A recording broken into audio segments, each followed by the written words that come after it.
चौथा मरहला, ये 3 रने थे जिनके साथ हजरत अली ने खिलाफत राशिदा की ज़मामे कार अपने हाथ में लेकर काम शुरू किया। अभी उन्होंने काम शुरू किया ही था और शोरिश बर्पा करने वाले 2000 आदमियों की जमीयत मदीने में मौजूद थी कि हजरत तलहा और जुबैर रज़ियल्लाहु अन्हुमा चंद दूसरे असहाब के साथ उनसे मिले और कहा कि हमने अकामत हुदूद की शर्त पर आपसे बैत की है। अब आप उन लोगों से क़सास लीजिए जो हजरत उस्मान के कत्ल में शरीक थे। हजरत अली ने जवाब दिया, भाइयों, जो कुछ आप जानते हैं उससे मैं भी नावाकिफ नहीं हूँ, मगर मैं उन लोगों को कैसे पकड़ूं जो इस वक्त हम पर काबू याफ्ता हैं, ना कि हम उन पर। क्या आप हजरात इस काम की कोई गुंजाइश कहीं देख रहे हैं जिसे आप करना चाहते हैं? सब ने कहा नहीं। इस पर हजरत अली ने फरमाया, खुदा की कसम, मैं भी वही ख्याल रखता हूँ जो आपका है। जरा हालात सुकून पर आने दीजिए ताकि लोगों के हवास बरजा हो जाएं, ख्यालात की परागंदगी दूर हो और हुकूक वसूल करना मुमकिन हो जाए। इसके बाद ये दोनों बुजुर्ग हजरत अली से इजाजत लेकर मक्का मुअज़्ज़मा तशरीफ ले गए और वहां उम्मुल मोमिनीन हजरत आयशा रज़ियल्लाहु ताला अन्हा के साथ मिलकर उनकी ये राय करार पाई कि खून उस्मान का बदला लेने के लिए बसरा और कूफा से, जहां हजरत तलहा और जुबैर के बकसरत हामी मौजूद थे, फौजी मदद हासिल की जाए। चनाचा ये काफिला मक्का से बसरे की तरफ रवाना हो गया। बनी उमैया में से सईद बिन अल-आस और मरवान बिन अल-हकम भी उनके साथ निकले। मरउल ज़ोहरान यानी मौजूदा वादी फातिमा पहुंचकर सईद बिन अल-आस ने अपने ग्रोह के लोगों से कहा कि अगर तुम कातलीन उस्मान का बदला लेना चाहते हो तो इन लोगों को कत्ल कर दो जो तुम्हारे साथ इस लश्कर में मौजूद हैं। उनका इशारा हजरत तलहा और जुबैर वगैरह बुजुर्गों की तरफ था, क्योंकि बनी उमैया का आम ख्याल ये था कि कातलीन उस्मान सिर्फ वही नहीं हैं जिन्होंने उनको कत्ल किया या जो उनके खिलाफ शोरिश बर्पा करने के लिए बाहर से आए, बल्कि वो सब लोग भी उनके कातलीन में शामिल हैं जिन्होंने वक्तन फवक्तन हजरत उस्मान की पॉलिसी पर एतराज़ात किए थे या जो शोरिश के वक्त मदीना में मौजूद थे मगर कत्ल उस्मान को रोकने के लिए ना लड़े। मरवान ने कहा, नहीं, हम इनको यानी तलहा और जुबैर और हजरत अली रज़ियल्लाहु ताला अन्हो को एक दूसरे से लड़ाएंगे। दोनों में से जिसको भी शिकस्त होगी वो तो यूं खत्म हो जाएगा और जो फतहयाब होगा वो इतना कमजोर हो जाएगा कि हम बाआसानी उससे निमट लेंगे। इस तरह इन नासिर को लिए हुए ये काफिला बसरे पहुंचा और इसने इराक से अपने हजारहा हामियों की एक फौज इकट्ठी कर ली। दूसरी तरफ हजरत अली, जो हजरत माविया को ताबाए फरमान बनाने के लिए शाम की तरफ जाने की तैयारी कर रहे थे, बसरे के इस इज्तिमा की तलाश सुनकर पहले इस सूरत हाल से निमटने के लिए मजबूर हो गए। लेकिन बकसरत सहाबा और उनके जेरे असर लोग जो मुसलमानों की खाना जंगी को फितरी तौर पर एक फितना समझ रहे थे, इस मुहिम में उनका साथ देने के लिए तैयार न हुए। इसका नतीजा यही हुआ कि वही कातलीन उस्मान जिनसे पीछा छुड़ाने के लिए हजरत अली मौके का इंतजार कर रहे थे, इस थोड़ी सी फौज में जो हजरत अली ने फराहम की थी उनके साथ शामिल रहे।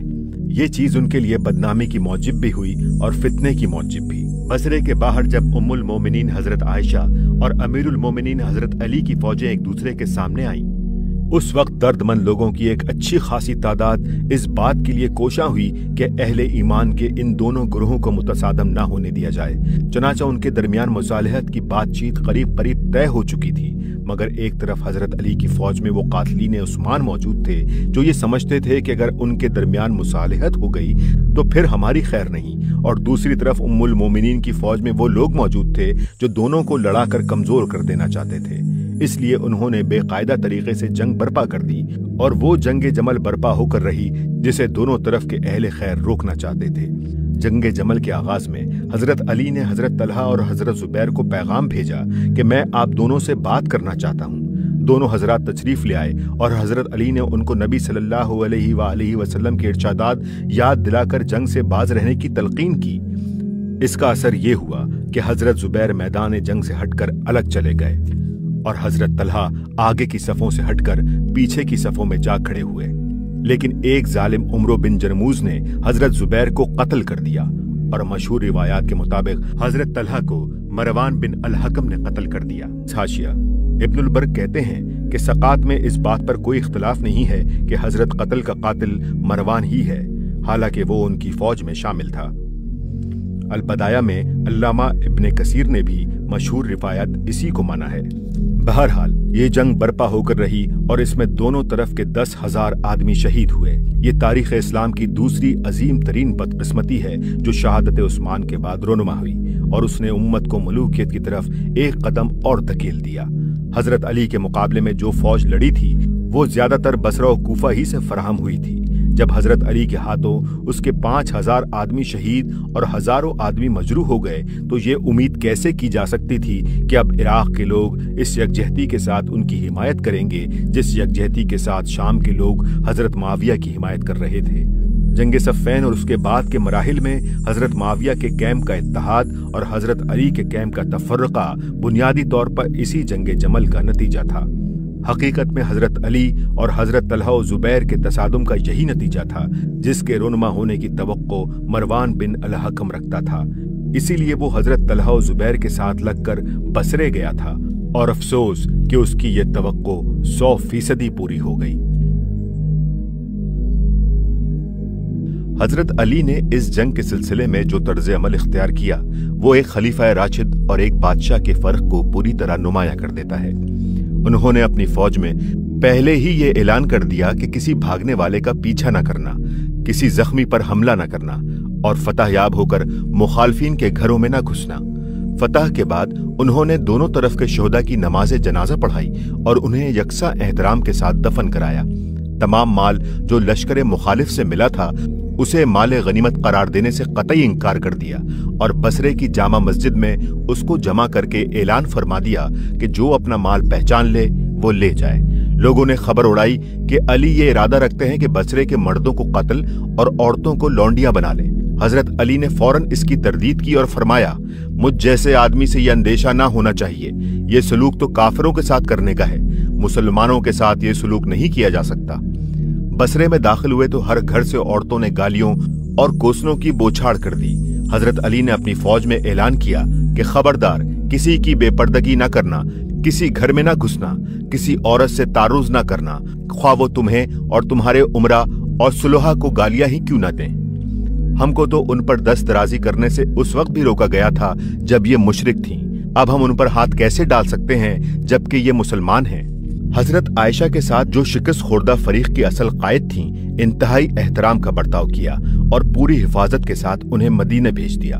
हजरत जुबैर का कातिल इनाम पाने की उम्मीद लिए आया मगर आपने उसको जहन्नुम की बशारत दी और उसके हाथ में हजरत जुबैर की तलवार देखकर फरमाया, कितनी ही मर्तबा इस तलवार ने नबी सल्लल्लाहु अलैहि वसल्लम की हिफाजत की है। हजरत तलहा के साहबजादे मिलने आए तो बड़ी मोहब्बत के साथ उनको अपने पास बिठाया, उनकी जायदाद उनको वापस की और फरमाया, मुझे उम्मीद है कि आखिरत में तुम्हारे वालिद और मेरे दरमियान वही मामला पेश आएगा जो अल्लाह ताला ने कुरान में फरमाया है, वनज़अना मा फी सुदूरिहिम मिन गिल्लिन इख्वानन अला सुरुरिम मुतक़ाबिलीन। तर्जुमा, हम उनके दिलों की कदूरत निकाल देंगे और वो भाइयों की तरह एक दूसरे के सामने तख्तों पर बैठे होंगे। पांचवा मरहला, हजरत उस्मान की शहादत बमुताबिक 18 ज़िलहज 35 हिजरी के बाद हजरत नुमान बिन बशीर उनका खून से भरा हुआ कमीज और उनकी अहलिया मोहतरमा हजरत नाइला की कटी हुई उंगलियां हजरत मुआविया के पास दमिश्क ले गए और उन्होंने ये चीजें मंजर आम पर लटका दी ताकि अहले शाम के जज्बात भड़क उठें। ये इस बात की खुली अलामत थी कि हजरत मुआविया खून उस्मान का बदला कानून के रास्ते से नहीं बल्कि गैर कानूनी तरीके से लेना चाहते हैं, वरना जाहिर है कि शहादत उस्मान की खबर ही लोगों में गम और गुस्सा पैदा करने के लिए काफी थी। उस कमीज और उन उंगलियों का मुजाहरा करके अवाम में इश्ताल पैदा करने की कोई हाजत न थी। इधर हजरत अली ने मनसबे खिलाफत संभालने के बाद जो काम सबसे पहले किए उनमें से एक ये था कि मुहर्रम 36 हिजरी में हजरत मुआविया को शाम से माजूल करके हजरत सहल बिन हनीफ को उनकी जगह मुकर्रर कर दिया। मगर अभी ये नए गवर्नर तबूक तक ही पहुंचे थे कि शाम के सवारों का एक दस्ता उनसे आकर मिला और उसने कहा, अगर आप हजरत उस्मान की तरफ से आए हैं तो अहलन व सहलन, और अगर किसी और की तरफ से आए हैं तो वापस तशरीफ ले जाइए। ये इस बात का साफ नोटिस था कि शाम का सूबा नए खलीफा की अतात के लिए तैयार नहीं है। हजरत अली ने एक और साहब को अपने खत के साथ हजरत मुआविया के पास भेजा, मगर उन्होंने उसका कोई जवाब न दिया और सफर 36 हिजरी में अपनी तरफ से एक लिफाफा अपने एक पैगाम्बर के हाथ उनके पास भेज दिया। हजरत अली ने लिफाफा खोला तो उसमें कोई खत न था। हजरत अली ने पूछा, ये क्या मामला है?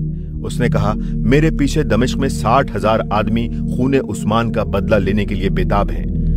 हजरत अली ने पूछा, किससे बदला लेना चाहते हैं? उसने कहा, आपकी रगे गर्दन से। इसके साफ मानी ये थे कि शाम का गवर्नर सिर्फ अतात ही से मुनहरिफ नहीं है, बल्कि अपने सूबे की पूरी फौजी ताकत मरकजी हुकूमत से लड़ने के लिए इस्तेमाल करना चाहता है और उसके पेश नजर कातलीन उस्मान से नहीं बल्कि खलीफा वक्त से खूने उस्मान का बदला लेना है। ये सब कुछ इस चीज का नतीजा था कि हजरत मुआविया मुसलसल 16-17 साल एक सूबे और वो भी जंगी नुक्ता नजर से इंतहाई अहम सूबे की गवर्नरी पर रखे गए। इसी वजह से शाम खिलाफत इस्लामिया के एक सूबे की बनिस्बत उनकी रियासत ज्यादा बन गया था। मौर्रिखीन ने हजरत अली के हजरत मुआविया को माजूल करने का वाकया कुछ ऐसे अंदाज से बयान किया है जिससे पढ़ने वाला ये समझता है कि वो तदब्बुर से बिल्कुल ही कोरे थे। मुगैरा बिन शोबा ने उनको अकल की बात बताई थी कि मुआविया को ना छेड़ें, मगर उन्होंने अपनी नादानी से ये राय न मानी और हजरत मुआविया को ख्वामोखा भड़का कर मुसीबत मोल ले ली। हालांकि वाकयात का जो नक्शा खुद इन्हीं मौर्रिखीन की लिखी हुई तारीखों से हमारे सामने आता है, उसे देखकर कोई सियासी बसीरत रखने वाला आदमी ये महसूस किए बगैर नहीं रह सकता कि हजरत अली अगर हजरत मुआविया की माजूली का हुक्म सादर करने में ताखीर करते तो ये बहुत बड़ी गलती होती। उनके इस इक़दाम से इब्तदा ही में ये बात खुल गई कि हजरत मुआविया किस मुकाम पर खड़े हैं। ज्यादा देर तक उनके मौक़िफ़ पर पर्दा पड़ा रहता तो ये धोखे का पर्दा होता, जो ज्यादा खतरनाक होता है। हजरत अली ने इसके बाद शाम पर चढ़ाई की तैयारी शुरू कर दी। उस वक्त उनके लिए शाम को अतात पर मजबूर कर देना कुछ भी मुश्किल ना था, क्योंकि जजीरतुल अरब, इराक और मिस्र उनके ताबे फरमान थे। तन्हा शाम का सूबा उनके मुकाबले पर ज्यादा देर न ठहर सकता था। इलावा बरी दुनिया इस्लाम की आम राय भी इसको हरगिज पसंद न करती थी कि एक सूबे का गवर्नर खलीफे के मुकाबले में तलवार लेकर खड़ा हो जाए, बल्कि इस सूरत में खुद शाम के लोगों के लिए भी ये मुमकिन न था कि वो सब मुत्तहिद होकर खलीफा के मुकाबले में हजरत मुआविया का साथ देते। लेकिन ऐन वक्त पर उम्मुल मोमिनीन हजरत आयशा और हजरत तलहा और जुबैर रज़ियल्लाहु अन्हुम के उस इक़दाम ने, जिसका जिक्र हम पहले कर चुके हैं, हालात का नक्शा यकसर बदल दिया और हजरत अली को शाम की तरफ बढ़ने के बजाय रबीउस्सानी 36 हिजरी में बसरे का रुख करना पड़ा। जंगे जमल बामुताबिक जमादुल आखिर 36 हिजरी से फारिग होकर हजरत अली ने फिर शाम के मामले की तरफ तवज्जो की और हजरत जरैर बिन अब्दुल्ला अल जबली को हजरत मुआविया के पास एक खत देकर भेजा, जिसमें उनको ये समझाने की कोशिश की कि उम्मत जिस खिलाफत पर जमा हो चुकी है उसकी अतात कबूल कर लें और जमात से अलग होकर तफर्रका न डालें। मगर हजरत मुआविया ने एक मुद्दत तक हजरत जरैर को हाँ या ना का कोई जवाब न दिया और उन्हें बराबर टालते रहे। फिर अमर बिन उलास के मशवरे से उन्होंने ये फैसला किया कि हजरत अली को खूने उस्मान का जिम्मेदार करार देकर उनसे जंग की जाए। दोनों हजरात को यकीन था कि जंगे जमल के बाद अब हजरत अली की फौज पूरी तरह मुत्तहिद होकर उनके झंडे तले ना लड़ सकेगी और ना इराक इस दिलजमई के साथ उनकी हिमायत कर सकेगा जो अहले शाम में हजरत मुआविया के लिए पाई जाती थी। इस दौरान में जबकि हजरत मुआविया टाल मटोल कर रहे थे, हजरत जरैर बिन अब्दुल्ला ने दमिश्क में शाम के बाअसर लोगों से मुलाकातें करके उनको यकीन दिलाया कि खून उस्मान की जिम्मेदारी से हजरत अली का कोई ताल्लुक नहीं है। हजरत मुआविया को इससे तशवीश लाहक हुई और उन्होंने एक साहब को इस काम पर मामूर किया कि कुछ गवाह ऐसे तैयार करें जो अहले शाम के सामने ये शहादत दे दें कि हजरत अली ही हजरत उस्मान के कत्ल के जिम्मेदार हैं। चनाचे वो साहब 5 गवाह तैयार करके ले आए और उन्होंने लोगों के सामने ये शहादत दी कि हजरत अली ने हजरत उस्मान को कत्ल किया है। इसके बाद हजरत अली इराक से और हजरत मुआविया शाम से जंग की तैयारियां करके एक दूसरे की तरफ बढ़े और सफ़ैन के मुकाम पर जो फरात के मगरबी जानिब अल रका के करीब वाक़ था, फरीक़ैन का आमना सामना हुआ। हजरत मुआविया का लश्कर फरात के पानी पर पहले काबिज हो चुका था। उन्होंने लश्कर मुखालिफ को इससे फायदा उठाने की इजाजत न दी। फिर हजरत अली की फौज ने लड़कर उनको वहां से बेदखल कर दिया और हजरत अली ने अपने आदमियों को हुक्म दिया कि अपनी जरूरत भर पानी लेते रहो और बाकी से लश्कर मुखालिफ को फायदा उठाने दो। जिलहज के आगाज में बाकायदा जंग शुरू होने से पहले हजरत अली ने हजरत मुआविया के पास इत्माम हुज्जत के लिए एक वफ्द भेजा, मगर उनका जवाब ये था कि मेरे पास से चले जाओ, मेरे और तुम्हारे दरमियान तलवार के सिवा कुछ नहीं है। कुछ मुद्दत तक जंग जारी रहने के बाद जब मुहर्रम 37 हिजरी के आखिर तक इल्तवाए जंग का मुआहिदा हो गया तो हजरत अली ने फिर एक वफ्द हजरत अदी बिन हातिम की सरकर्दगी में भेजा, जिसने हजरत मुआविया से कहा कि सब लोग हजरत अली पर जमा हो चुके हैं और सिर्फ आप और आपके साथी ही उनसे अलग हैं। हजरत मुआविया ने जवाब दिया, वो कातलीन उस्मान को हमारे हवाले कर दें ताकि हम उन्हें कत्ल कर दें, फिर हम तुम्हारी बात मान लेंगे और अतात कबूल करके जमात के साथ हो जाएंगे। इसके बाद हजरत मुआविया ने एक वफ्द हजरत अली के पास भेजा जिसके सरदार हबीब बिन मुस्लिमा अल फहरी थे। उन्होंने हजरत अली से कहा, अगर आपका दावा यह है कि आपने हजरत उस्मान को कत्ल नहीं किया तो जिन्होंने कत्ल किया है उन्हें हमारे हवाले कर दें, हम हजरत उस्मान के बदले उन्हें कत्ल कर देंगे, फिर आप खिलाफत से दस्तबरदार हो जाएं ताकि मुसलमान आपस के मशवरे से जिस पर इत्तफाक करें उसे खलीफा बना लें। मुहर्रम गुजरने के बाद सफर 37 हिजरी से असल फैसला कुन जंग शुरू हुई और आगाज ही में हजरत अली ने अपनी फौज में यह ऐलान कर दिया कि खबरदार, लड़ाई की इब्तिदा अपनी तरफ से न करना जब तक वो हमला न करें। फिर जब तुम उन्हें शिकस्त दे दो तो किसी भागने वाले को कत्ल न करना, किसी जख्मी पर हाथ न डालना, किसी को बरहना न करना, किसी मकतूल की लाश का मसला न करना, किसी घर में न घुसना, उनके माल न लूटना और औरतें ख्वाह तुम्हें गालियां ही क्यों न दें उन पर दस्तराजी न करना। इस जंग के दौरान में एक वाकया ऐसा पेश आ गया जिसने नस्सरी से ये बात खोल दी कि फरीकैन में से हक पर कौन है और बातिल पर कौन। वो वाकया ये है कि हजरत अम्मार बिन यासिर जो हजरत अली की फौज में शामिल थे, हजरत माविया की फौज से लड़ते हुए शहीद हो गए। हजरत अम्मार के मुताल्लिक नबी सल्लल्लाहु अलैहि वसल्लम का ये इरशाद सहाबा में मशहूर मारूफ था और बहुत से सहाबियों ने उसको हुजूर सल्लल्लाहु अलैहि वसल्लम की ज़बान मुबारक से सुना था कि तुमको एक बागी गुरोह कत्ल करेगा। मसनद अहमद, बुखारी, मुस्लिम, तिर्मिज़ी, निसाई, तिबरानी, बहकी, मसनद अबू दाऊद, तयालसी वगैरह कुतुब हदीस में हजरत अबू सईद खदरी, अबू कतादा अंसारी, उम्मे सलमा, अब्दुल्ला बिन मसूद, अब्दुल्ला बिन अमर बिन उलास, अबू हुरैरा, उस्मान बिन अफ़्फ़ान, हुज़ैफा, अबू अय्यूब अंसारी, अबू राफे, खुज़ैमा बिन साबित, अमर बिन उलास, अबुल यसर, अम्मार बिन यासिर रज़ियल्लाहु अन्हुम और मुतअद्दिद दूसरे सहाबा से इस मजमून की रिवायात मनक़ूल हुई हैं। इब्ने साद ने तबकात में भी यह हदीस कई सनदों से नकल की है। मुतअद्दिद सहाबा व ताबईन ने जो हजरत अली और हजरत माविया की जंग में मुज़ब्ज़ब थे, हजरत अम्मार की शहादत को ये मालूम करने के लिए एक अलामत करार लिया था कि फरीकैन में से हक पर कौन है और बातिल पर कौन। अबू बकर हिस्सास अहकामुल कुरान में लिखते हैं, अली इब्ने तालिब रज़ियल्लाहु ताला अन्हु ने बागी गुरोह के खिलाफ तलवार से जंग की और उनके साथ वो अकाबिर सहाबा और अहले बदर थे जिनका मर्तबा सब जानते हैं। इस जंग में वो हक पर थे और इसमें उस बागी गुरोह के सिवा जो उनसे बरसरे जंग था और कोई भी उनसे इख्तलाफ न रखता था। मजीद बरा खुद नबी सल्लल्लाहु अलैहि वसल्लम ने हजरत अम्मार से फरमा दिया था कि तुमको एक बागी गुरोह कत्ल करेगा। ये एक ऐसी खबर है जो तवातुर के साथ मनक़ूल हुई है और आम तौर पर सही मानी गई है। हत्ता कि खुद हजरत मुआविया से भी जब अब्दुल्ला अमर बिन उलास ने उसे बयान किया तो वो इसका इनकार न कर सके। अलबत्ता उन्होंने इसकी ये तावील की कि अम्मार को तो उसने कत्ल किया है जो उन्हें हमारे नेज़ों के आगे ले आया। इस हदीस को अहले कूफा, अहले बसरा, अहले हिजाज और अहले शाम सब ने रिवायत किया है। इब्ने अब्दुल बर अल अस्तयाब में लिखते हैं, नबी सल्लल्लाहु अलैहि वसल्लम से बतवातर आसार ये बात मनक़ूल है कि अम्मार बिन यासिर को बागी गुरूह कत्ल करेगा और ये सही तरीन अहादीस में से है। यही बात हाफिज इब्ने हजर ने अल असाबा में लिखी है। दूसरी जगह हाफिज इब्ने हजर कहते हैं, कत्ले अम्मार के बाद ये बात जाहिर हो गई कि हक हजरत अली के साथ था और अहले सुन्नत इस बात पर मुत्तफिक हो गए, दरा हालांकि पहले इसमें इख्तलाफ था। हाफिज इब्ने कसीर अल बदाया और निहाया में हजरत अम्मार बिन यासिर के कत्ल का वाक़या बयान करते हुए लिखते हैं कि इससे नबी सल्लल्लाहु अलैहि वसल्लम की दी हुई उस खबर का राज खुल गया कि हजरत अम्मार को एक बागी गुरूह कत्ल करेगा और इससे ये बात जाहिर हो गई कि हजरत अली हक पर हैं और हजरत माविया बागी हैं। जंग जमल से हजरत जुबैर के हट जाने की एक वजह यह भी थी कि उनको नबी सल्लल्लाहु अलैहि वसल्लम का ये इरशाद याद था कि उन्होंने देखा कि हजरत अली के लश्कर में हजरत अम्मार बिन यासिर मौजूद हैं। मगर जब हजरत अम्मार के शहीद होने की खबर हजरत माविया के लश्कर में पहुंची और हजरत अमर बिन उलास ने अपने वालिद और हजरत माविया दोनों को हुजूर का इरशाद याद दिलाया तो हजरत माविया ने फौरन इसकी ये तावील की कि क्या हमने अम्मार को कत्ल किया है? उनको तो उसने कत्ल किया जो उन्हें मैदान जंग में लाया। हाशिया अल्लामा इब्ने कसीर हजरत माविया की इस तावील के मुतालिक कहते हैं कि ये बड़ी दूर की तावील है जो उन्होंने पेश की।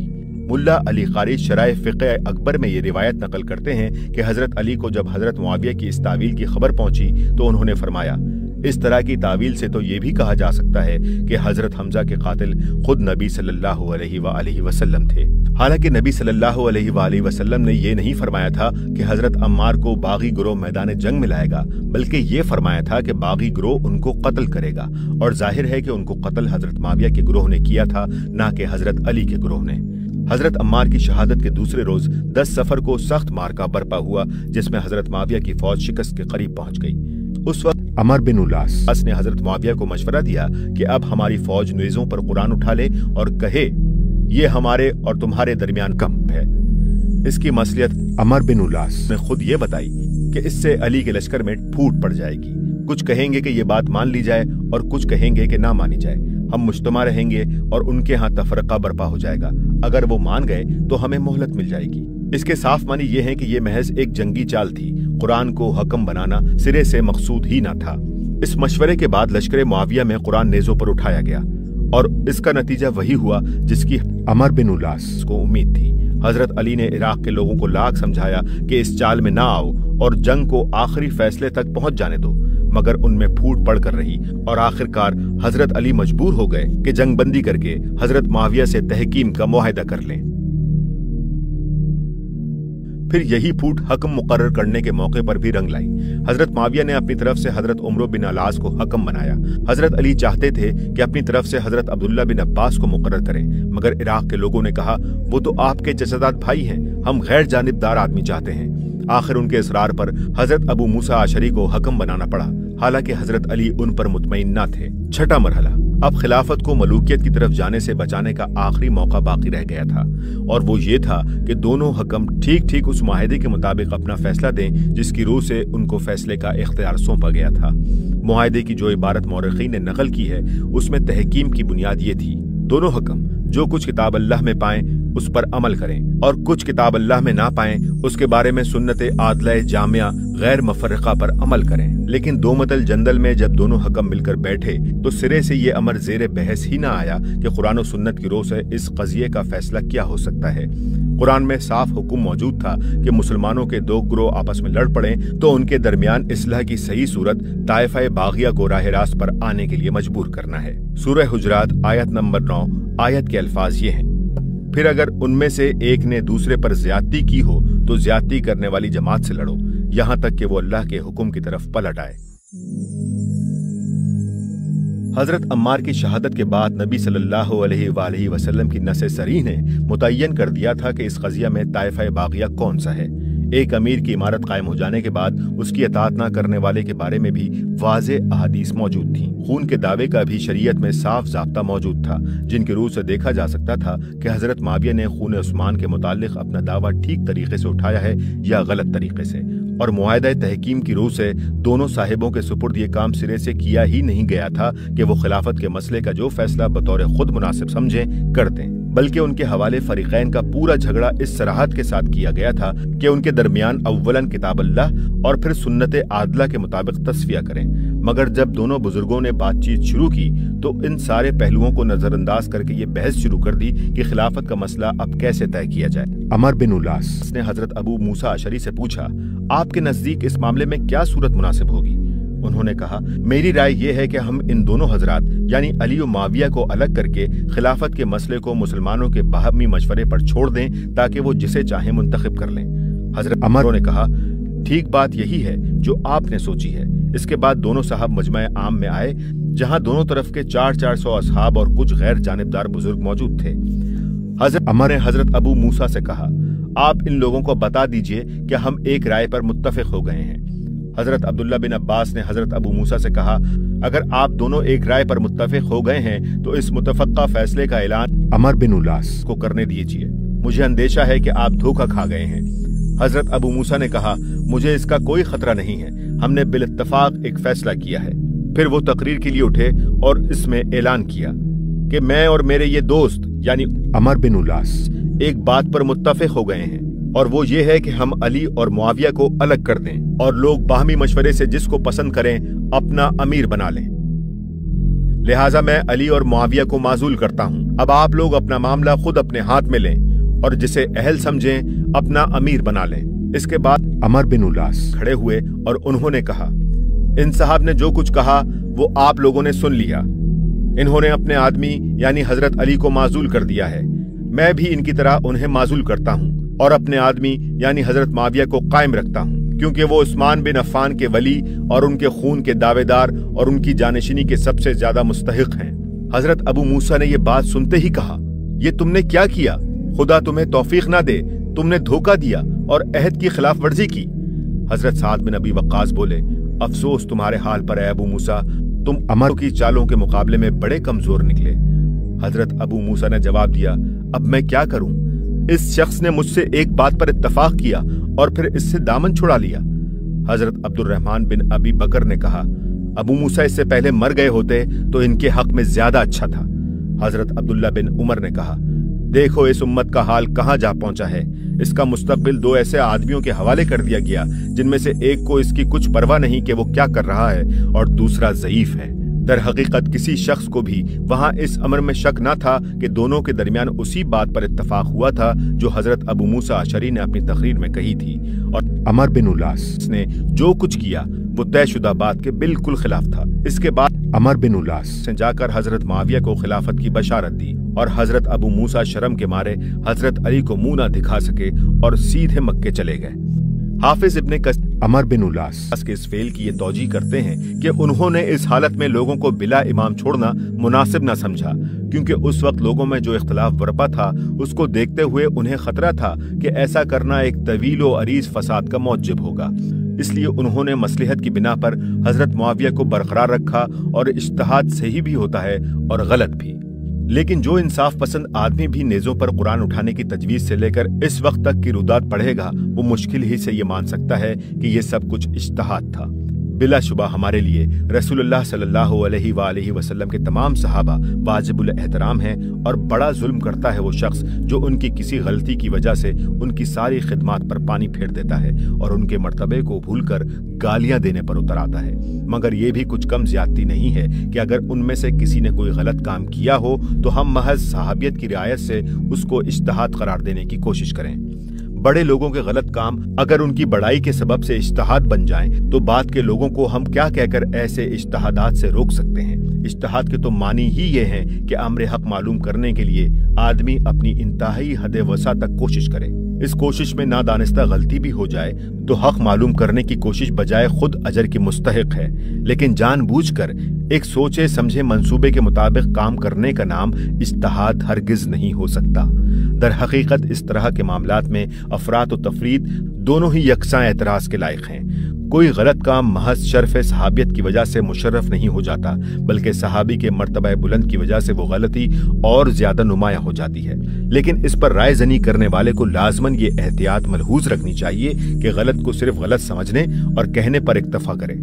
इससे आगे बढ़कर सहाबी की जात को बहैसियत मजमूई मतऊन न करना लगे। अमर बिन उलास यकीनन बड़े मर्तबे के बुजुर्ग हैं और उन्होंने इस्लाम की बेजबहा खिदमत अंजाम दी हैं। अलबत्ता उनसे ये दो काम ऐसे सरजद हो गए हैं जिन्हें गलत कहने के सिवा कोई चारा नहीं है। इस बहस में कतई नजर के दोनों हकमों में से एक ने क्या किया और दूसरे ने क्या, बजाय खुद ये पूरी कार्रवाई जो दोमतुल जंदल में हुई मुआहदा तहकीम के बिल्कुल खिलाफ और उसके हुदूद से कतई मुतजाविज थी। इन हजरात ने गलत तौर पर यह फर्ज कर लिया कि वो हजरत अली को माजूल करने के मजाज हैं, हालांकि वो हजरत उस्मान की शहादत के बाद बाकायदा आईनी तरीके पर खलीफा मुंतखब हुए थे और मुआहदा तहकीम के किसी लफ्ज से ये इख्तियार इन दोनों हजरात को नहीं सौंपा गया था कि वो उन्हें माजूल कर दें। फिर उन्होंने ये भी गलत फर्ज कर लिया कि हजरत माविया उनके मुकाबले में खिलाफत का दावा लेकर उठे हैं, हालांकि उस वक्त तक वो सिर्फ खून उस्मानी के मुद्दई थे, न कि मनसब खिलाफत के। मजीद बरा उनका ये मफरूजा भी गलत था कि वो खिलाफत के मसले का फैसला करने के लिए हकम बनाए गए हैं। मुआहदा तहकीम में इस मफरूजे के लिए कोई बुनियाद मौजूद न थी। इसी बिना पर हजरत अली ने उनके फैसले को रद्द कर दिया और अपनी जमात में तकरीर करते हुए फरमाया, सुनो, ये दोनों साहिब जिन्हें तुम लोगों ने हकम मुकर्रर किया था, उन्होंने कुरान के हुक्म को पीठ पीछे डाल दिया और खुदा की हिदायत के बगैर इनमें से हर एक ने अपने ख्यालात की पैरवी की और ऐसा फैसला दिया जो किसी वाज़े हुज्जत और सुन्नत माजिया पर मबनी नहीं है। اور اس فیصلے میں دونوں نے اختلاف کیا ہے اور دونوں ہی کسی صحیح فیصلے پر نہیں پہنچے ہیں۔ اس کے بعد حضرت علی نے کوفہ واپس پہنچ کر شام پر چڑھائی کی پھر تیاریاں شروع کر۔ اس زمانے میں انہوں نے جو تقریریں کی ان سے صاف ظاہر ہوتا ہے کہ وہ امت پر ملوکیت کے مسلط ہو جانے کا خطرہ کس شدت کے ساتھ محسوس کر رہے تھے اور خلافت راشدہ کے نظام کو بچانے کے لیے کس طرح ہاتھ پاؤں مار رہے تھے۔ ایک تقریر میں وہ فرماتے ہیں، خدا کی قسم اگر یہ لوگ تمہارے حاکم بن گئے تو تمہارے درمیان کسرا اور ہرقل کی طرح کام کریں گے۔ ایک دوسری تقریر میں انہوں نے فرمایا، چلو ان لوگوں کے مقابلے میں جو تم سے اس لیے لڑ رہے ہیں کہ ملوک جبابرہ بن جائیں اور اللہ کے بندوں کو اپنا غلام بنا لیں۔ مگر عراق کے لوگ ہمت ہار چکے تھے اور خوارج کے فتنے نے حضرت علی کے لیے مزید ایک درد سر پیدا کر دیا تھا۔ عمر بن الاس کی تدبیروں سے مصر اور شمالی افریقہ کے علاقے بھی ان کے ہاتھ سے نکل گئے اور دنیا اسلام عملاً دو متحارب حکومتوں میں بٹ گئی۔ آخرکار حضرت علی کی شہادت بمطابق رمضان 40 ہجری اور پھر حضرت حسن کی مصالحت بمطابق 41 ہجری نے میدان حضرت معاویہ کے لیے پوری طرح خالی کر دیا۔ اس کے بعد جو حالات پیش آئے انہیں دیکھ کر بہت سے وہ لوگ بھی جو پہلے حضرت علی اور ان کے مخالفین کی لڑائیوں کو محض فتنہ سمجھ کر غیر جانبدار رہے تھے، یہ اچھی طرح جان گئے کہ حضرت علی کس چیز کو قائم رکھنے اور امت کو کس انجام سے بچانے کے لیے اپنی جان کھپا رہے تھے۔ حضرت عبداللہ بن عمر نے اپنے آخری زمانے میں کہا، مجھے کسی چیز پر اتنا افسوس نہیں ہے جتنا اس بات پر ہے کہ میں نے علی رضی اللہ تعالیٰ عنہ کا ساتھ کیوں نہ دیا۔ ابراہیم النقعی کی روایت ہے کہ مسروق بن اجدہ حضرت علی کا ساتھ نہ دینے پر توبہ و استغفار کیا کرتے تھے۔ حضرت عمر بن الاس کو عمر بھر اس بات پر سخت ندامت رہی کہ وہ حضرت علی کے خلاف جنگ میں حضرت معاویہ کے ساتھ کیوں شریک ہوئے تھے۔ حضرت علی نے اس پورے فتنے کے زمانے میں جس طرح کام کیا وہ ٹھیک ٹھیک ایک خلیفہ راشد کے شایع نشان تھا۔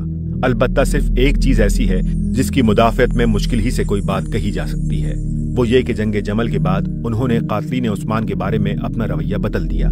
جنگ جمل تک وہ ان لوگوں سے بیزار تھے، بادل نخواستہ ان کو برداشت کر رہے تھے اور ان پر گرفت کرنے کے لیے موقع کے منتظر تھے۔ حضرت عائشہ اور حضرت طلحہ و زبیر سے گفتگو کرنے کے لیے جب انہوں نے حضرت قعقاع بن عمرو کو بھیجا تو ان کی نمائندگی کرتے ہوئے حضرت قعقاع نے کہا تھا کہ حضرت علی نے قاتلین عثمان پر ہاتھ ڈالنے کو اس وقت تک مؤخر کر رکھا ہے جب تک وہ انہیں پکڑنے پر قادر نہ ہو جائیں۔ آپ لوگ بیعت کر لیں تو پھر خون عثمان کا بدلہ لینا آسان ہو جائے گا۔ پھر جنگ سے عین پہلے جو گفتگو ان کے اور حضرت طلحہ و زبیر کے درمیان ہوئی اس میں حضرت طلحہ نے ان پر الزام لگایا کہ آپ خون عثمان کے ذمہ دار ہیں اور انہوں نے جواب میں فرمایا، عثمان کے قاتلوں پر خدا کی لعنت۔ لیکن اس کے بعد بتدریج وہ لوگ ان کے ہاں تقرب حاصل کرتے چلے گئے جو حضرت عثمان کے خلاف شورش برپا کرنے اور بالآخر انہیں شہید کرنے کے ذمہ دار تھے، حتیٰ کہ انہوں نے مالک بن حارث الاشتر اور محمد بن ابی بکر کو گورنری کے عہدے تک دے دیے۔ طرح حالانکہ قتل عثمان میں ان دونوں صاحبوں کا جو حصہ تھا وہ سب کو معلوم ہے۔ حضرت علی کے پورے زمانہ خلافت میں ہم کو صرف یہی ایک کام ایسا نظر آتا ہے جس کو غلط کہنے کے سوا کوئی چارہ نہیں۔ بعض لوگ یہ بھی کہتے ہیں کہ حضرت عثمان کی طرح حضرت علی نے بھی تو اپنے متعدد رشتہ داروں کو بڑے بڑے عہدوں پر سرفراز کیا، مثلا حضرت عبداللہ بن عباس، حضرت عبید اللہ بن عباس، حضرت قم بن عباس وغیرہ ہوں۔ لیکن یہ حجت پیش کرتے وقت وہ اس بات کو بھول جاتے ہیں کہ حضرت علی نے یہ کام ایسے حالات میں کیا تھا جبکہ اعلیٰ درجے کی صلاحیتیں رکھنے والے اصحاب میں سے ایک گروہ ان کے ساتھ تعاون نہیں کر رہا تھا، دوسرا گروہ مخالف کیمپ میں شامل ہو گیا تھا اور تیسرے گروہ میں سے آئے دن لوگ نکل کر دوسری طرف جا رہے تھے۔ ان حالات میں وہ انہی لوگوں سے کام لینے پر مجبور تھے جن پر وہ پوری طرح اعتماد کر سکیں۔ یہ صورتحال حضرت عثمان کے دور کی صورتحال سے کوئی مشابہت نہیں رکھتی، کیونکہ انہوں نے ایسے زمانے میں یہ کام کیا تھا جبکہ امت کے تمام ذی صلاحیت لوگوں کا مکمل تعاون ان کو حاصل تھا اور وہ اپنے رشتہ داروں سے مدد لینے پر مجبور نہ تھے۔ آخری مرحلہ حضرت معاویہ کے ہاتھ میں اختیارات کا آنا خلافت سے ملوکیت کی طرف اسلامی ریاست کے انتقال کا عبوری مرحلہ تھا۔ بصیرت رکھنے والے لوگ اسی مرحلے میں یہ سمجھ گئے تھے کہ اب ہمیں بادشاہی سے سابقہ درپیش ہے۔ چنانچہ سعد بن ابی وقاص جب حضرت معاویہ کی بیعت ہو جانے کے بعد ان سے ملے تو السلام علیک ایھا الملک کہہ کر خطاب کیا۔ حضرت معاویہ نے کہا، اگر آپ امیر المومنین کہتے تو کیا حرج تھا؟ انہوں نے جواب دیا، خدا کی قسم جس طرح آپ کو یہ حکومت ملی ہے اس طریقے سے اگر یہ مجھے مل رہی ہوتی تو میں اس کا لینا ہرگز پسند نہ کرتا۔ حاشیہ हजरत साद का नुक्ता नजर इस मामले में जो कुछ था, इस पर बेहतरीन रोशनी इस वाकये से पड़ती है कि ज़माना फितना में एक दफा उनके भतीजे हाशिम बिन उतबा बिन अबी वक्कास ने उनसे कहा कि अगर आप इस वक्त खिलाफत के लिए खड़े हो जाएं तो 1 लाख तलवारें आपकी हिमायत के लिए तैयार हैं। उन्होंने जवाब दिया कि उन 1 लाख तलवारों में से सिर्फ एक तलवार ऐसी चाहता हूं जो काफिर पर तो चले मगर किसी मुसलमान पर ना चले। हजरत मुआविया खुद भी इस हकीकत को समझते थे। एक मर्तबा उन्होंने खुद कहा था कि अना अव्वलुल मुलूक, मैं मुसलमानों में पहला बादशाह हूँ। बल्कि हाफिज इब्ने कसीर के बकौल सुन्नत भी यही है कि उनको खलीफा के बजाय बादशाह कहा जाए, क्योंकि नबी करीम सल्लल्लाहु अलैहि वसल्लम ने पेशगोई फरमाई थी कि मेरे बाद खिलाफत 30 साल रहेगी, फिर बादशाही होगी। और ये मुद्दत रबीउल अव्वल 41 हिजरी में खत्म हो गई, जबकि हजरत हसन रज़ी अल्लाह तआला अन्हो हजरत मुआविया के हक में खिलाफत से दस्तबरदार हुए। अब खिलाफत अला मिनहाजुन नबुवा के बहाल होने की आखिरी सूरत सिर्फ ये बाकी रह गई थी कि हजरत मुआविया या तो अपने बाद इस मनसब पर किसी शख्स के तकर्रुर का मामला मुसलमानों के बाहमी मशवरे पर छोड़ देते, या अगर कता नज़ा के लिए अपनी जिंदगी ही में जानशीनी का मामला तय कर जाना जरूरी समझते तो मुसलमानों के अहले इल्म और अहले खैर को जमा करके उन्हें आज़ादी के साथ ये फैसला करने देते कि वली अहदी के लिए उम्मत में मौजूदतर आदमी कौन है। लेकिन अपने बेटे यजीद की वली अहदी के लिए खौफ व तमा के जराए से बैत लेकर उन्होंने इस इम्कान का भी खात्मा कर दिया। इस तजवीज की इब्तदा हजरत मुगीरा बिन शोबा की तरफ से हुई। हजरत मुआविया उन्हें कूफे की गवर्नरी से माजूल करने का इरादा रखते थे। उन्हें इसकी खबर मिल गई। फौरन कूफे से दमिश्क पहुंचे और यजीद से मिलकर कहा कि सहाबा के अकाबिर और कुरैश के बड़े लोग दुनिया से रुखसत हो चुके हैं। मेरी समझ में नहीं आता कि अमीरुल मोमिनीन तुम्हारे लिए बैत ले लेने में तामुल क्यों कर रहे हैं। यजीद ने इस बात का जिक्र अपने वालिद माजिद से किया। उन्होंने हजरत मुगीरा को बुलाकर पूछा कि ये क्या बात है जो तुमने यजीद से कही। हजरत मुगीरा ने जवाब दिया, अमीरुल मोमिनीन, आप देख चुके हैं कि कत्ले उस्मान के बाद कैसे कैसे इख्तलाफात और खून खराबे हुए। अब बेहतर यह है कि आप यजीद को अपनी जिंदगी ही में वली अहद मुकर्रर करके बैत ले लें, ताकि अगर आपको कुछ हो जाए तो इख्तलाफ बर्पा ना हो। हजरत मुआविया ने पूछा, इस काम को पूरा करा देने की जिम्मेदारी कौन लेगा? उन्होंने कहा, अहले कूफा को मैं संभाल लूंगा और अहले बसरा को ज़ियाद। इसके बाद फिर और कोई मुखालफत करने वाला नहीं है। ये बात करके हजरत मुगीरा कूफा आए और 10 आदमियों को 30,000 दरहम देकर इस बात पर राजी किया कि एक वफ्द की सूरत में हजरत मुआविया के पास जाएं और यजीद की वली अहदी के लिए उनसे कहें। ये वफ्द हजरत मुगीरा के बेटे मूसा बिन मुगीरा की सरकर्दगी में दमिश्क गया और उसने अपना काम पूरा कर दिया। बाद में हजरत मुआविया ने मूसा को अलग बुलाकर पूछा, तुम्हारे बाप ने इन लोगों से कितने में उनका दीन खरीदा है?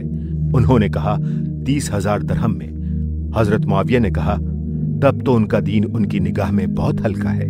फिर हजरत मुआविया ने बसरे के गवर्नर ज़ियाद को लिखा कि इस मामले में तुम्हारी क्या राय है। उसने उबैद बिन काब अल नुमयरी को बुलाकर कहा, अमीरुल मोमिनीन ने मुझे इस मामले में लिखा है और मेरे नजदीक यजीद में ये कमजोरियां हैं, लिहाजा तुम उनके पास जाकर कहो कि आप इस मामले में जल्दी ना करें। उबैद ने कहा, आप हजरत मुआविया की राय खराब करने की कोशिश ना कीजिए। मैं जाकर यजीद से कहता हूँ कि अमीरुल मोमिनीन ने इस मामले में अमीर ज़ियाद का मशवरा तलब किया है और उनका ख्याल यह है कि लोग इस तजवीज की मुखालफत करेंगे, क्योंकि तुम्हारे बाज़ तौर तरीके लोगों को नापसंद हैं। इसलिए अमीर ज़ियाद तुमको ये मशवरा देते हैं कि तुम इन चीजों की इस्लाह कर लो ताकि ये मामला ठीक बन जाए। ज़ियाद ने इस राय को पसंद किया और उबैद ने दमिश्क जाकर एक तरफ यजीद को इस्लाह अतवार का मशवरा दिया और दूसरी तरफ हजरत मुआविया से कहा कि आप इस मामले में जल्दी ना करें। मौरखीन का बयान है कि इसके बाद यजीद ने अपने बहुत से उन आमाल की इस्लाह कर ली जो काबिले एतराज थे, मगर इस रुदात से 2 बातें बिल्कुल वाज़ेह हैं। एक ये कि यजीद की वली अहदी के लिए इब्तदाई तहरीक किसी सही जज्बे की बुनियाद पर नहीं हुई थी, बल्कि एक बुजुर्ग ने अपने जाती मफाद के लिए दूसरे बुजुर्ग के जाती मफाद से अपील करके इस तजवीज को जन्म दिया और दोनों साहिबों ने इस बात से कतई नजर कर लिया कि वो इस तरह उम्मत मोहम्मदिया को किस राह पर डाल रहे हैं। दूसरे ये कि यजीद बजाय खुद इस मर्तबे का आदमी न था कि हजरत मुआविया का बेटा होने की हैसियत से कतई नजर करते हुए कोई शख्स ये राय कायम करता कि हजरत मुआविया के बाद उम्मत की सरबराही के लिए वो मौजू तरीन आदमी है। ज़ियाद की वफात यानी 53 हिजरी के बाद हजरत मुआविया ने यजीद को वली अहद बनाने का फैसला कर लिया और बाअसर लोगों की राय हमवार करने की कोशिश शुरू कर दी। इस सिलसिले में उन्होंने हजरत अब्दुल्ला बिन उमर को 1 लाख दिरहम भेजे और यजीद की बैत के लिए राजी करना चाहा। उन्होंने कहा, अच्छा, ये रुपया इस मकसद के लिए भेजा गया है, फिर तो मेरा दीन मेरे लिए बड़ा ही सस्ता हो गया। ये कहकर उन्होंने रुपया लेने से इनकार कर दिया। फिर हजरत मुआविया ने मदीने के गवर्नर मरवान बिन अल हकम को लिखा कि मैं अब बूढ़ा हो गया हूँ, चाहता हूँ कि अपनी जिंदगी ही में किसी को जानशीन मुकर्रर कर दूं, लोगों से पूछूं कि जानशीन मुकर्रर करने के मामले में वो क्या कहते हैं। मरवान ने अहले मदीना के सामने ये बात पेश की। लोगों ने कहा, ऐसा करना ऐन मुनासिब है। इसके बाद हजरत मुआविया ने मरवान को फिर लिखा कि मैंने जानशीनी के लिए यजीद को मुंतखब किया है। मरवान ने फिर ये मामला अहले मदीना के सामने रख दिया और मस्जिद नबवी में तकरीर करते हुए कहा, अमीरुल मोमिनीन ने तुम्हारे लिए मुनासिब आदमी तलाश करने में कोई कसर उठा नहीं रखी है और अपने बाद अपने बेटे यजीद को जानशीन बनाया है। ये बहुत अच्छी राय है जो अल्लाह ने उनको सुझाई।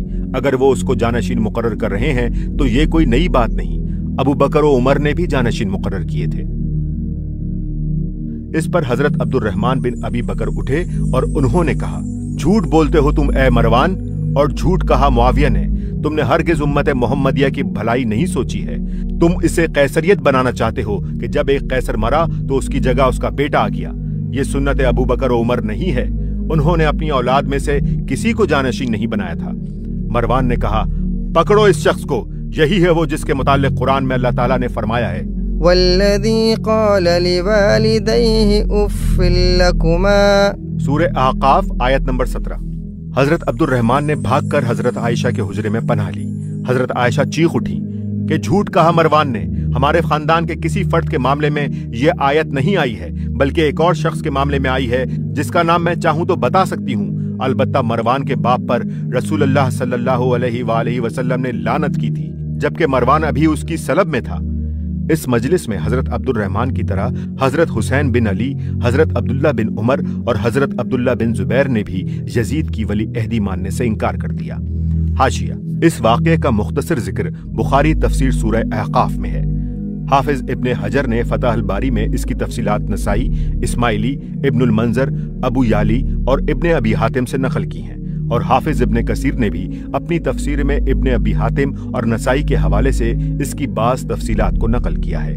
इब्नुल असीर ने लिखा है कि बाज़ रिवायात की रूह से हजरत अब्दुर्रहमान बिन अबी बकर का इंतकाल 53 हिजरी में हो चुका था, इसलिए अगर ये सही है तो वो इस मौके पर मौजूद नहीं हो सकते थे। लेकिन हदीस की मोतबर रिवायतें इसके खिलाफ हैं, और अल बदाया में हाफिज इब्ने कसीर बताते हैं कि हजरत अब्दुर्रहमान का इंतकाल 58 हिजरी में हुआ है। इसी जमाने में हजरत मुआविया ने मुख्तलिफ इलाकों से वफूद भी तलब की और ये मामला उनके सामने रखा। जवाब में लोग खुशामदाना तकरीरें करते रहे, मगर हजरत अहनफ बिन कैस खामोश रहे। हजरत मुआविया ने कहा, अबू बहर, तुम क्या कहते हो? उन्होंने कहा, हम सच कहें तो आपका डर है, झूठ बोलें तो खुदा का डर है। अमीरुल मोमिनीन, आप यजीद के शब रोज, खिलवत और जलवत, आमदो रफ्त, हर चीज को खूब जानते हैं। अगर आप उसको अल्लाह और इस उम्मत के लिए वाकई पसंदीदा जानते हैं तो इसके बारे में किसी से मशवरा न लीजिए, और अगर आपके इल्म में वो इससे मुख्तलिफ है तो आखिरत को जाते हुए दुनिया उसके हवाले करके ना जाइए। रहे हम तो हमारा काम तो बस ये है कि जो हुक्म मिले उस पर समयना व अताना कह दें। इराक, शाम और दूसरे इलाकों से बैत लेने के बाद हजरत मुआविया खुद हिजाज तशरीफ ले गए, क्योंकि वहां का मामला सबसे अहम था और दुनिया इस्लाम की वो बाअसर शख्सियतें जिनसे मज़ाहमत का अंदेशा था वहीं रहती थीं। मदीने के बाहर हजरत हुसैन, हजरत इब्ने जुबैर, हजरत इब्ने उमर और हजरत अब्दुर्रहमान बिन अबी बकर उनसे मिले।